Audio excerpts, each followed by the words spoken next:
All right, y'all, welcome to the Scott Horton Show. I'm the director of the Libertarian Institute, editorial director of antiwar.com, author of the book Fool's Errand, Time to End the War in Afghanistan, and the brand new Enough Already, Time to End the War on Terrorism. And I've recorded more than 5,500 interviews since 2003, almost all on foreign policy, and all available for you at scotthorton.org.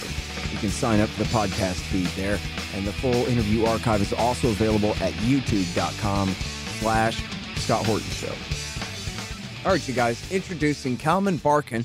He's a friend of the show and regular guest now, an American who lived in Israel for a time and is an expert on Israeli politics.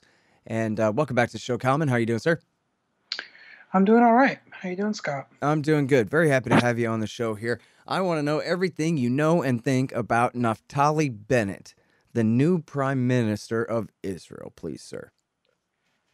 All right. So Naftali Bennett is a pretty complex character. His background is his family grew up as, liberal American Jews in, I believe, New Jersey. After the 67 war, they got, spiritually awakened, as they say, moved to Israel, became pretty, became right-wing, got involved and became very Zionist. They had previously been civil rights activists, the whole 9 yards.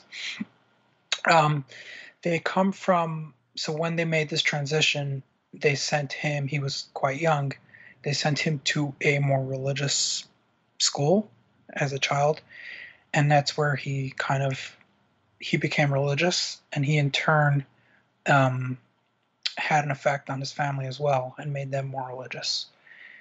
When he became of age, he did military service like almost all Israelis, and in the military he joined like their equivalent, their special forces. He was considered already then a leader in both the positive and negative senses. He was considered to have leadership skills. At the same time, he was considered very independent in that he would at times show a little too much initiative for a structured military command.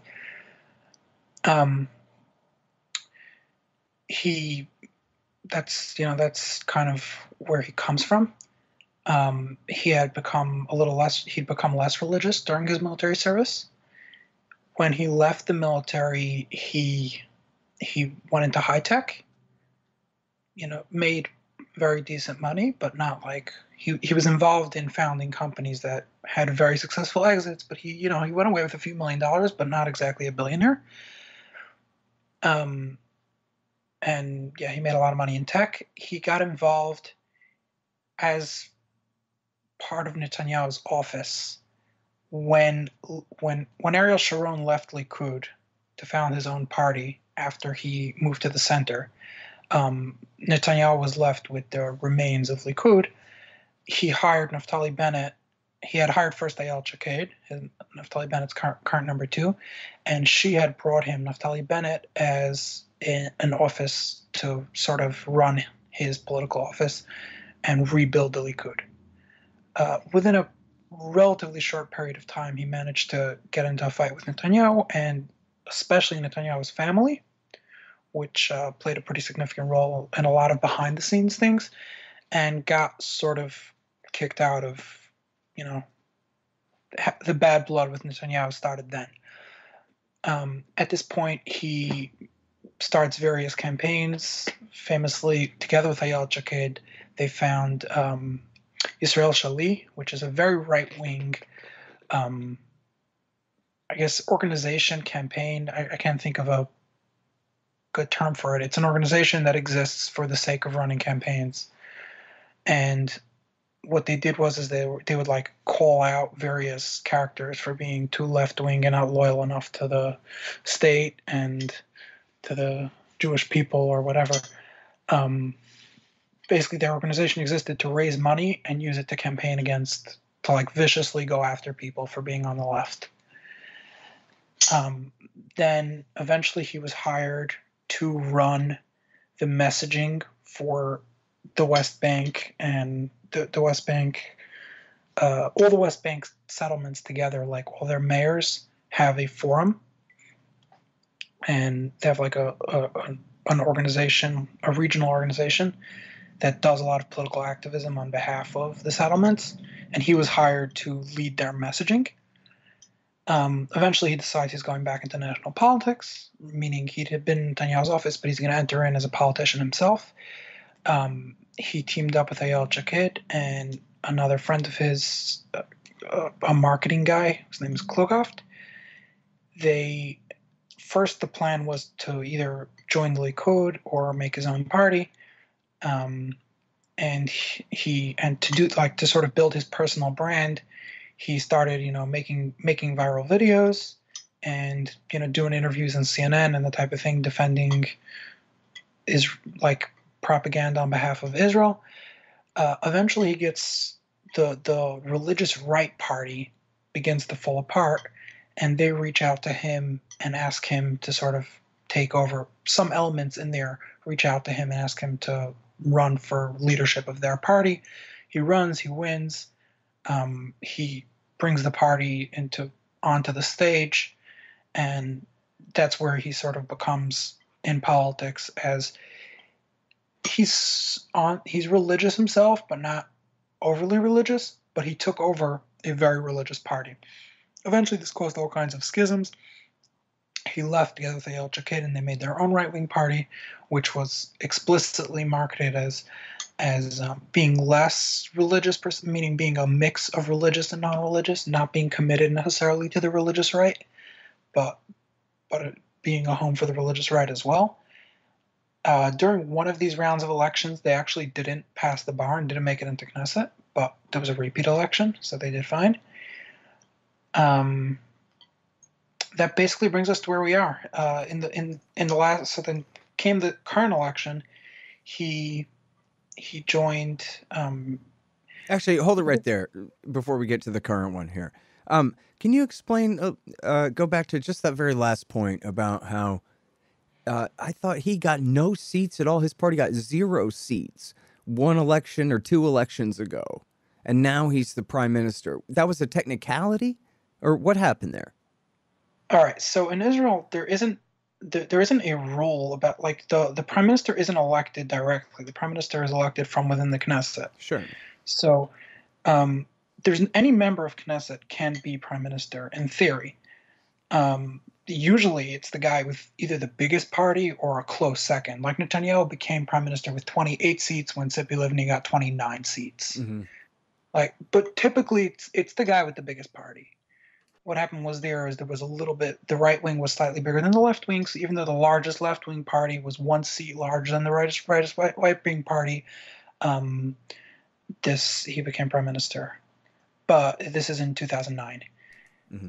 More typically, it's the leader of the biggest party in the wing that won. There's no such thing as making it into the Knesset with less than 4 seats. They changed the law a few years back. If you have less than 4 seats, you don't get in. Now he has 6 seats, so he didn't do that much better. He had gotten a smidge under 4 seats that time, and then maybe it's like 3.8 seats. So in theory, it is possible to get 3, but basically you need to get 4 seats to make it into the Knesset. Mm-hmm. And he got just under 4 seats, and failed to pass, and now he has 6 seats. So it's not, or no, he has 7 seats. Sorry, he has 7 seats.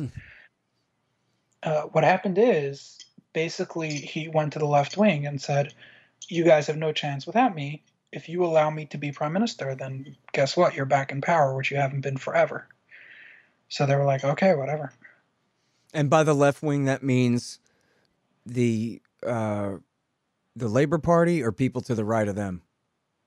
It means everyone. So this is what's so insane about the current government. It means Naftali Bennett, who, as we've laid out, is a very bona fide right-winger.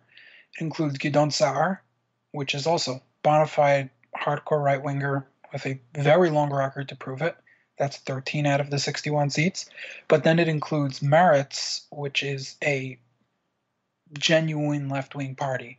And it includes the Labour Party, which is center-left. It includes Yesh Atid, which is down-center. And now, for the first time, it actually includes a Muslim party. Yeah. Tell us about that and about the first time part, too, there. So it's been very well established tradition that you don't touch the Arab parties with a 10-foot pole. What happened was in this past election, there's a saying in Israel, "Rak Likud Yachol." There are certain things which only Likud can be the first to do. So when you think of like only Nixon can go to China, right? Yeah, that type of thing. Uh-huh. So Menachem Begin was the first one to get rid of a settlement. Like when he made that deal with Sadat and get back the Sinai Peninsula, he cleared out some 10,000 settlers. Like that had never been done before, and the left couldn't have gotten away with that. But once Menachem Begin did it, it became kind of okay. So what happened here is Netanyahu at the time of the election. What happened was if you were to discount the Arab parties in the last election, the right wing, including everybody on the right, was a significant majority. However, Gideon Sa'ar and Avigdor Lieberman made it 100% clear they are not going to form a coalition with Netanyahu under any circumstances at all. So when you discount them and you count just Netanyahu, the ultra-Orthodox and the religious right, including Bennett and Smotrich and Ben Gvir and that whole crowd, it was 59 seats. So Netanyahu has had a ticking clock, because it was established in law before that Benny Gantz would take over as prime minister in September. Now he knew that, so he made sure a new election would be called. But if government is failed to be formed, then the old government continues as a caretaker. And as such, Netanyahu would have been forced out of office by a political rival which he had successfully pretty much destroyed. But at the same time, on paper, he was still supposed to be prime minister. So Netanyahu was really up against a hard deadline. He had to form a government. So he went out and reached out to this newer Arab party, character by the name of the new party is called Ra'am, and his name is Abbas. So this character named Abbas formed a new Arab party, specifically on the platform of trying to get into the coalition. And his thing was, we're Palestinian, we're not going to stop being Palestinian, but we're going to be willing to sort of sell our votes in exchange for really basic things like like not destroying Bedouin villages and things like that. And they had pretty strong support primarily in the south of Israel proper, among like the Bedouin tribes, which are less nationalistic because they're nomadic, and they're more like just, how about you let us live our lives and leave us alone. And so so two things sort of happened at the same time. Both Netanyahu was really desperate, and then this was sort of not representing as much a nationalist Palestinian party, even though they absolutely identify as Palestinian. It was a party that was built on like worrying about brick and mortar concerns of getting these Bedouin villages hooked up to water and not getting bulldozed. And then Netanyahu was desperate to get them to reach 61, so he went into talks with them, and he was getting ready to have them join his coalition. In the meantime, what he did not expect was his right wing stood up to him for the first time. His right wing, Bezalel Smotrich and Ben Gvir and that crowd, said absolutely not. Will never happen. We are not going to make any government with the Arab parties. We're going to keep this tradition alive.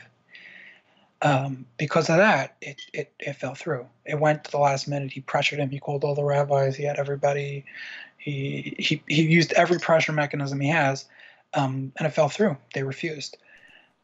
So do I understand it right then that the willingness of Bennett to bring the Palestinians into his coalition and the unwillingness of his other coalition partners to then throw him under the bus for that that's what made the difference and won him this seat. The prime ministership was I mean, yeah, he his has a willingness six. to Yeah, break this tradition that they've had this whole time to keep them on the outs. yeah, it's a majority of one seat, and they brought in 4 Arab MKs. So there's no, yeah, the math doesn't work without it. There's still, I mean, it's having already very interesting repercussions. Well, and also just on the first side, Netanyahu's partners' refusal to go along and stick with the tradition, and then the other side's willingness to break with it. It is a big historical shift, and I guess, like you were saying about Begin and all that, maybe it makes it possible, for the tradition to stay broken now, and for them to I don't have think more that influence. I don't think Bennett and Lapid could have had the political capacity to break that tradition until Netanyahu attempted unsuccessfully to break it himself. It's already having very interesting repercussions. Okay, hang on just 1 second. Hey, y'all, Scott here for EasyShip.com. Man, who wants to use Stamps.com? They're terrible. Their website is a disaster. I've been sending out tons of signed books to donors and friends lately, and it's clear. The only real alternative to standing in line for the 1990s technology at the post office is EasyShip.com.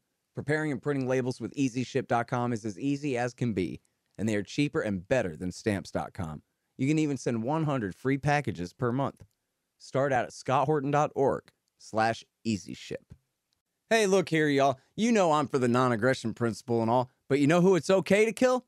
That's right, flies. They don't have rights. Fly season is here again, and that's why you need the Bug Assault 3.0 Salt Shotgun for killing flies with. Make sure you get the 3.0 now. It's got that bar safety on it so you can shoot as fast as you can rack it. The Bug Assault makes killing flies easy and fun. And don't worry about the mess. Your wife will clean it up. Get the Bug Assault today. Just click the Amazon link in the right-hand margin at scotthorton.org. In fact, you can do all of your Amazon shopping through that link, and the show will get a kickback from Amazon's end of the sale. Happy hunting. Hey, y'all, Scott here for Lorenzotti Coffee. It's great stuff. It's actually how I'm conscious and recording this spot right now. You probably also like and need coffee. Well, Lorenzotti.coffee's got a great dark roast and these really cool grinders so you can brew it as fresh as possible. Here real soon, they're also going to have a nice medium roast and other options available. Check them out at Lorenzotti.coffee and use promo code scotthorton.org to save 10%. They ship fast and it tastes great. Support good anti-government stimulant suppliers. Go to Lorenzotti.coffee today. Okay, go ahead. So right now, one of the tricks that the Israelis do a lot is they have relatively sensible constitutional laws, and then they pass emergency measures that, like, in theory, everybody has equal rights, but it's just this state of emergency where, we can, I don't know, like in theory, there's freedom of gathering, but there's a state of emergency order that a cop can declare any gathering of 2 or more people or 3 or more people an illegal gathering and arrest you. They have a lot of these laws, which are officially temporary, but they've been extended every year or 2 years for, 70 years at this point. And then, so one of these laws is that in theory, anyone can get citizenship as a family member of a citizen. All right, like in most countries in the world, if your son or your spouse or whoever is a citizen, you can apply for citizenship. But they have a temporary order in place which says you can't. And obviously this is specifically for Palestinians because Jews are eligible under the law of return, right? Just because they're Jewish, they're eligible for citizenship. So this is specifically a law targeted at Palestinians. Anyway, it came time to extend it, and now the coalition just doesn't have the votes to extend it because the Arab and the genuine left refuse because it's an insane law, and the right, the right which is in the opposition, is refusing to extend it to sort of fit into their narrative of how Bennett sold out the right and really became a lefty. And as of right now, they do not have the votes to pass it. So it's going to be very interesting to see what happens. And I suspect this is going to be a continuing theme, that all the consensus right-wing priorities might not have the votes to pass. So it could actually end up making a really big difference. Yeah. And now, when you say Bennett is so right wing, that means what in terms of the West Bank and the Gaza Strip? So his original campaign when he first ran was, there's this major highway in Israel which is just inside the Green Line, right next to the West Bank, called Highway 6. His first campaign was going against the Netanyahu, who at the time was still talking regularly about the two-state solution, and he was saying how Netanyahu is going to bring the firing line up to the Highway 6. Like, his whole claim to fame was that he opposes the two-state solution. And he talks about annexation of most of the territory, and then some sort of jumbled supposed autonomy in the rest of the area. It's not exactly, not 100% clear what he wants to do, but what's super clear is that he's very anti the two-state solution, and he's very anti giving citizenship to the Palestinians that are in the West Bank. So some sort of apartheid, but the exact flavor is unclear. So, man, this is so interesting. And especially as you're saying, having this guy, in this coalition, if he wants to stay prime minister, he's got to keep these groups happy. And I think you told me before on the show that this is all, in terms of the election, it's not about policy at all. It's simply the who hates Netanyahu enough to compromise with others to join against him. Yeah, I mean, was the only question. It was really very much focused on him personally.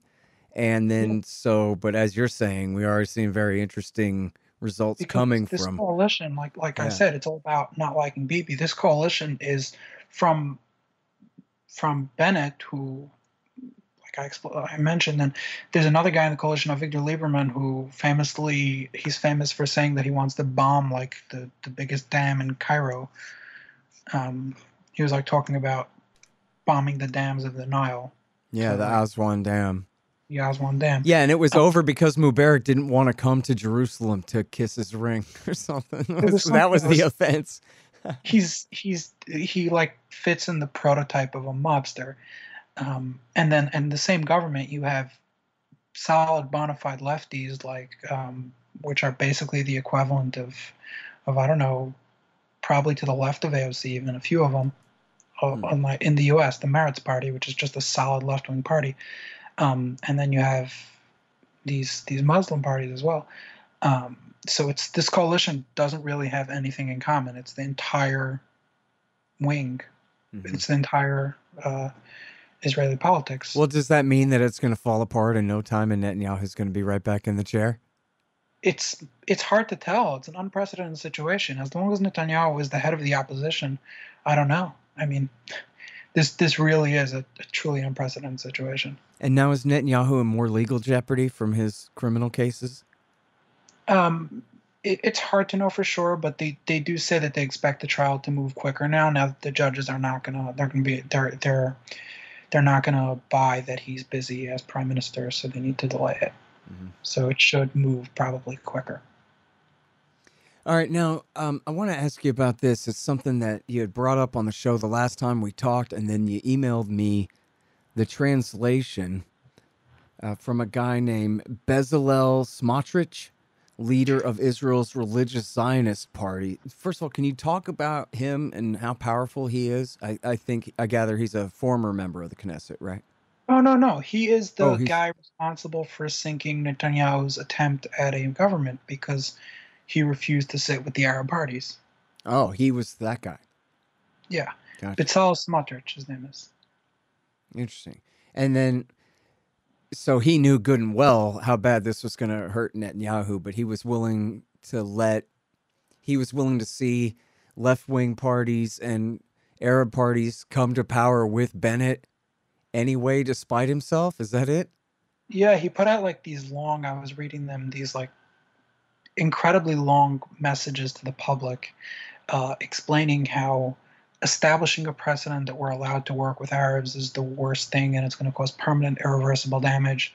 And therefore, as much as I hate a left wing government, I'd swallow that before establishing this precedent. And then, now, how powerful is his party? Because I don't know how many parties there are in Israel, and I don't know how many parties or how powerful they are. I guess Meretz is supposed to be really small and insignificant, but then you just said that they're part of the ruling coalition now, so things can change Yeah, pretty quick. But if I say Israel's religious Zionist party, that ranks where in terms of power and influence?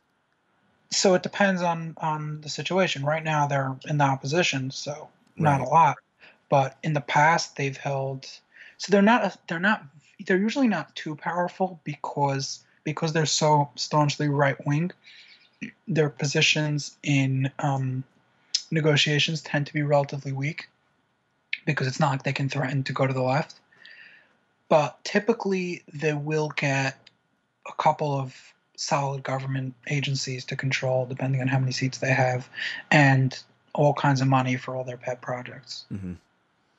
All right. So then you sent me this translation. I have it here. I'll just read this real quick. It's not very long. It's Smotrich in an interview, I gather, recently. Do you know how recent it was? I'm not sure. I knew it existed and I searched for it. I don't remember exactly when Okay. it's from. Okay. Certainly in the last 10 years sometime or something at the most, right? Yeah, he only existed on the scene for about 6-7 years. Okay. All right. So he says, and obviously we talked about this in regards to the recent conflict between the Israeli state and Hamas in the Gaza Strip. He says the PA, that's the Palestinian Authority under Fatah in the West Bank, he says the PA is a liability and Hamas is an asset on the international playing field in this game of the delegitimization. Think about it for a second. The PA is a liability and Hamas is an asset. It's a terrorist organization. Nobody will recognize it. Nobody will give it status at the ICC, and nobody will let them push resolutions at the UN. And we essentially we won't even need an American veto. It's kind of jumbled, but an American veto, we won't need one. And I'm sure that given the current situation, given the current facts, that the central playing field we're playing in here is international. Their Abu Mazen, that is Abu Abbas, the head of Fatah, is costing us serious casualties. And Hamas in such a situation would be an asset. So, and this is in answer to the real question that the reporter had asked him. So I don't think we need to be afraid of that, which was Hamas taking over, as the question was phrased. So there you go. In this game of delegitimization, Hamas makes Israel look good, huh? Yeah, I mean that's his message.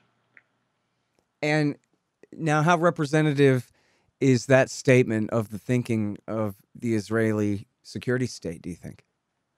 I mean, I think it's quite representative because there's quite a bit of evidence that they helped Hamas, come to power in the first place by taking out all their enemies and doing what they could to sort of make Hamas come to power. There's definitely they definitely want Hamas to exist. They've definitely, like, every time a politician talks about destroying Hamas, the response from the security state is always absolutely not. We don't want them to go away. Some of them put it as whatever might come in the place of Hamas might be worse, but some of them are absolutely like we don't want the Palestinians being united under a single representation. Mm-hmm. Yeah, Netanyahu would say, I think, on numerous occasions, certainly a couple of times at least, he said, look, Hamas is Al-Qaeda, is ISIS. They're all the terrorists, you see. Yeah, I remember when ISIS was in the news, Netanyahu was definitely playing up the obvious, the Western fear of ISIS to be like, we're on the front lines fighting this homogenous glob of Islamic terror. So yeah, we're sort of your foot soldiers in the war against ISIS. That was definitely the tactic he was trying to take, and he was repeatedly taking that position. Yeah. And then, but by ISIS, he wasn't talking about, yeah, that's why we're back in Al Qaeda in Syria. He was just conflating them with Hamas in the Gaza Strip. That's why I'm bombing Gaza, is to protect the American people from bin Ladenites. Yeah, right. What a scam. Yeah, and Christian Christian suicide bombers in the Intifada, who are basically ISIS. Yeah. Well, were there Christian suicide bombers in the Intifada? There were a couple, yeah. So was that their devotion to Muhammad then that made them do it, or it was something else? Yeah, the majority of the, like, a very significant percentage of the suicide bombers and of attackers generally were not especially devout. There's no correlation between how devoutly religious someone is and how likely they are to be involved in any of these conflicts. Yeah, that's totally true. And I got all the footnotes in the first book. I left them out of the second one. But everybody, if you read Fool's Errand, it's all in there. And look, it does make sense. It's extremely cynical, but it's not that complicated, right? And I especially like the way he frames it. In this game of delegitimization, where people, in other words, people are saying Israel is an apartheid state. This is not right, the way it's set up, and this totalitarian state ruling over the Palestinians in this way. And he's saying, oh, yeah, well, you're all a bunch of terrorists. So which argument wins out? And if they can frame it successfully, that the Palestinians are represented only by terrorist groups rather than anything like a civil government, then so much the better for Israel. So Abu Mazen, that's Abu Abbas, who seems like a reasonable guy from the point of view of American policy mandarins and somebody who maybe could be worked with, or to the Europeans too. Instead, we just show pictures of the Qassam brigades and their green masks all the time. Then just think about how well that works. They can't go to the UN. They can't go to the ICC. They can't even go to Europe and have an official meeting with the foreign minister. They'd be lucky to get his deputy secretary or undersecretary of something, And so, they're much less of a threat, the scary terrorists, than people who can be spun, like Fatah, could be spun as a potential state government in waiting, And one with the credibility to say to the UN that, look, recognize our independence and let us take our issues to court, which they have done. Yeah, I mean, that quote obviously was meant for Israeli ears, not for you and I, but that's the point he's making. Yeah, thank you for the translation there. And I think I need to edit that a little bit. I can tell I tripped up a couple of times when I was reading it. But Hebrew's got different rules of grammar. Yeah, I know it. And I want it to stay like as exact as possible. Oh, I got you, yeah. Do it word for word. There you go. So I did get that right then. On the international playing field in this game of the delegitimization, think about for a second. The PA is a liability and Hamas is an asset. Good stuff. So, you know what, Kalmen? You also had sent me this thing about this new settlement that was going in, that was recently announced, that Amira Haas had written about in Haaretz. And you said, I know these guys, and I know all about this story. So can you tell us about that? It seemed pretty important. Yeah, so the original founders, in 67, when the 6-Day War happens, they take the West Bank and the Gaza Strip and Sinai. At the beginning, the Israelis, so there were a few areas that had been settled by Jews before the War of 48. There was a little bit of territory that Jews lost in 48. So there was the area of Gush Etzion, and there was sort of a wide consensus to rebuild that area, which makes sense. These were, Jewish settlements that had been destroyed in the War of 48. But beyond that, most of the most of the Israeli public was not interested in settling that area because it was full of Palestinians, and a lot of them saw it as land that, we'll find a solution. It'll probably go back to Jordan, or it'll become its own state. But obviously, the more religious saw this as, a stage in the coming of the Messiah, and wanted to settle it. And this organization opened called Gush Emunim, and it was their goal was to settle particularly the northern West Bank. And they were going to do what it takes to get that to happen. And they kept going again and again to this particular spot and attempting to set up shop over there. Eventually, there was a confluence of a few events that happened, but eventually they ended up having enough people there, and it wasn't convenient for the government to fight them, so they gave in and allowed them to happen, and that sort of broke the floodgates and set up, and that's when the settlement started in mass. So throughout the 70s and 80s, they were just building new settlements every week. It slowed down a little bit in the 90s, and then new settlements, like new towns, basically stopped in a little bit after Oslo in the mid to late 90s. But so then these people, what they started doing is they started founding their own settlements, not as the government would find the settlement as an official government action, but they would come, a bunch of people, they'd just camp out on a mountain, and some government agencies would work with them, but others wouldn't. So basically, there was enough international pressure that you wouldn't get an official Israeli government declaration of, hey, we're building a settlement in this place. It would just be the water company and the military and whatever would connect this place to the grid that had already been settled by settlers illegally. This situation went on for about 10, 15 years. In 2005, there's the roadmap, or maybe it was in 2000. It was somewhere around then, a couple years before then. The roadmap was established with George Bush and Ariel Sharon, where they decided to not allow any new settlements. They continued expanding existing settlements, but they didn't create any new settlements. And this held pretty strong for about a decade. Anyway, some of the original people that were involved in the late 60s, early 70s in starting the settlement movement decided that they are going to break this. And they realized that the problem is they go up as two families and a trailer. The government doesn't have a problem. Like, the international pressure is strong enough that the government doesn't want the headache, and they just get rid of them. But they figured if they get a large enough group to go and sort of have an established community, and they do it in an opportune time, they'd be able to get away with it. Anyway, they started this organization that would create communities that would be ready at a moment's notice, at an opportune moment, to go park on some hilltop and create a new settlement.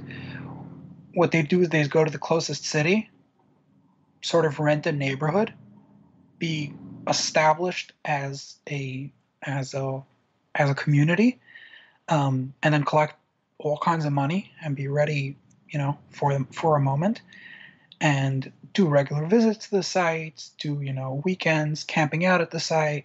And this is how I got to know them. I went to one of their campouts, and I spent a weekend with them and sort of saw what they were all about. And anyway, a few weeks ago, they triggered a move. They had 30, 40, something like 40 families prepared for a spot, and they jumped there and they set up shop. And as of now, it's in limbo. It's unclear whether or not they picked a relatively sensitive moment where the government would be relatively weak, and they set up shop. Once they're an established city, it's not going to be very easy to move them, and that's what they're banking on. So for the next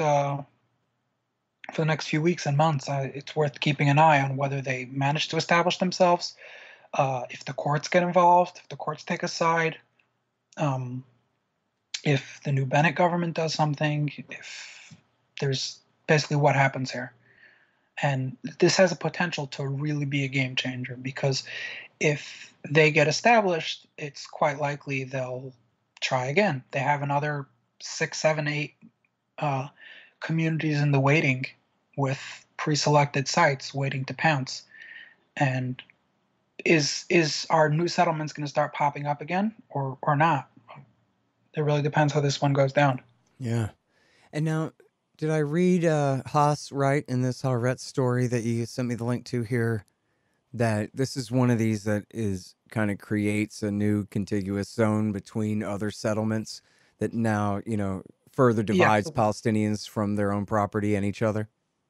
Yeah, the sites they selected were selected for a reason. So they're specifically strategic locations that they believe. Mostly what they did is they took sites that were planned in the previous plans in the 70s and the 90s to be established as settlements before the government left that policy due to international pressure. And they took sort of pre-selected sites and they decided they're going to do it themselves. Man. All right. So, yeah, you're right. It'll be really interesting to see how the new government tries to handle this or not. And meaningful. I mean, yeah, you could find them on Facebook. They exist. They advertise themselves. Eviatar is the name of the settlement. Eviatar is the name of the settlement. Nachtali is the name of the organization that's behind this. And Daniela Weiss is the head. All right. Okay, well, and you guys can read this article by Amira Haas in Haaretz. It's, for some reason, not behind a paywall. In just a month, illegal settler outpost sprouts up on Palestinian lands. You can read all about that story there. And thank you so much for coming on the show, man. I always learn so much from you. No problem. All right, you guys. That is Kalmen Barkin. The Scott Horton Show, Anti-War Radio, can be heard on KPFK 90.7 FM in LA, APSradio.com, antiwar.com, scotthorton.org, and libertarianinstitute.org.